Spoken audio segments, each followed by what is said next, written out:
Wow, thank you so much for this honor. I truly appreciate it. I don't know that anyone's ever read my full drafted bio before, so it's nice to hear it out loud.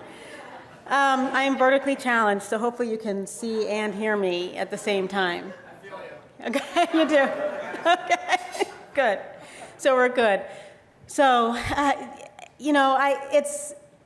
don't get a lot of recognition for what I do. I tend to do what I do. The mission I have inside of me is not to be able to receive awards, but I'm I'm humbled that you chose me for this award.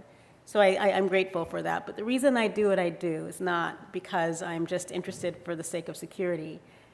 I've had a long career. I'm a little older than I look, but my career didn't start in national security. My career started in developing communities. I lived overseas for a little while, focused on developing communities. I lived in Tbilisi, I lived in Abkhazia and Azerbaijan and Armenia and Sub-Saharan Africa before I became a lawyer, before I understood what national security really was. But I lived in those communities trying to develop them and understood early that in order for communities to thrive, they need to feel safe and secure.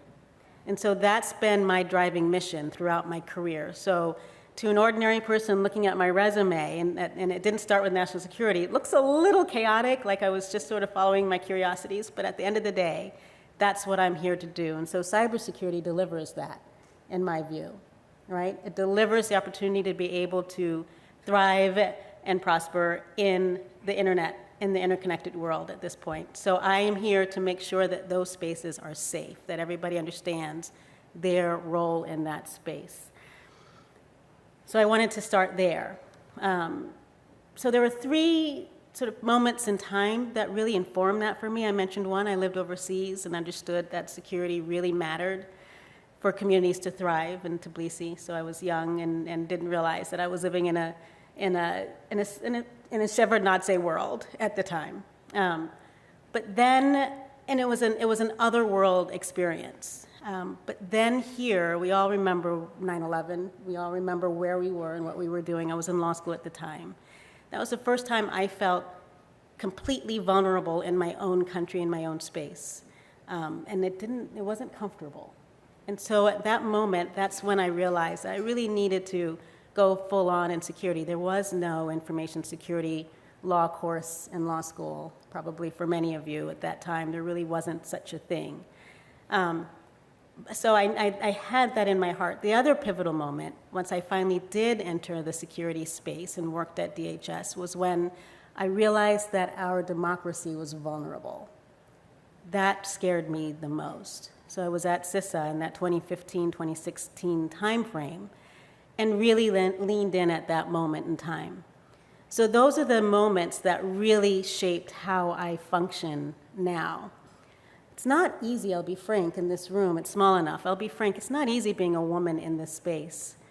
I'm often the only woman in this space.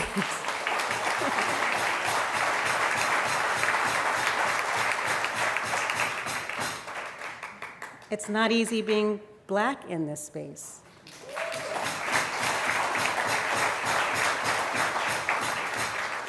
And it's not easy being a Black woman in this space, right? But the way that I function in this space, I want to share with you now, because I've been told that I have to be here in my personal capacity, and I would love to tell you about ONCD and what we're doing in the future, and we're doing great things. So hopefully you'll listen in Aspen when I get there this week. But the things I want to tell you about. In order to be in this space, I have to quiet those voices that tape in my mind that contributes to imposter syndrome, real talk. And you don't know who you're influencing or how you're influencing them, but your actions, your behavior, your words matter in these spaces. And so I want to share some of the tape that I've replaced that imposter syndrome with positive words, and I want to share them with you. Hopefully that has an impact on someone in this room. So I'm just going to give you a few quotes, about 6 quotes from people that I've worked with, leaders that I've worked with in the security space. Here's my first quote. Homeland security is operational. It's transactional, it's decentralized. It's bottom-driven. It's driven by grassroots of this country, by the states, by the municipalities, by the cities and towns that experience these issues firsthand, day to day. In Homeland Security, there's an expectation of transparency. It's not a need to know. It's a duty to share. It's an expectation to share.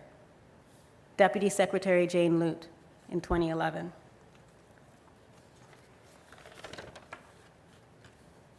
Number 5, we can erect more walls, we can install more screening devices and make everyone suspicious of each other, but we should not do so at the cost of who we are as a nation of people who cherish our privacy, our religions, our freedoms to speak, travel, and associate, and who celebrate diversity and immigrant heritage. Gratification in life comes from making a difference and service to others. Secretary Jay Johnson in 2015. Always remember that you are the good guys.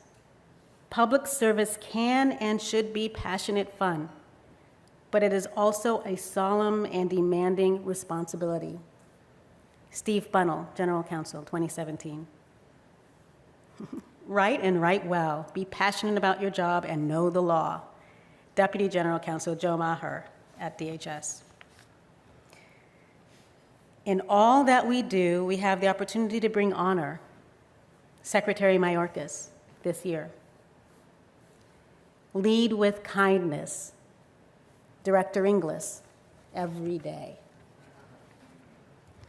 So I've had the benefit of being led by some exceptional people that don't do this work for the awards, but they truly have mission and passion at their heart. And that's what I hope that I can absorb, and that's what I hope that I can distribute, as I look at my sorority sister here, Dominique. But throughout my career in public service and outside of public service, my North Star remains the same. It's to make sure that communities thrive safely. I'm still part of the grassroots Homeland Security mission. I will continue to serve others. I'll be one of the good guys. I'll always strive to write and write well. That's my superpower. Bring honor that all I do and to be kind.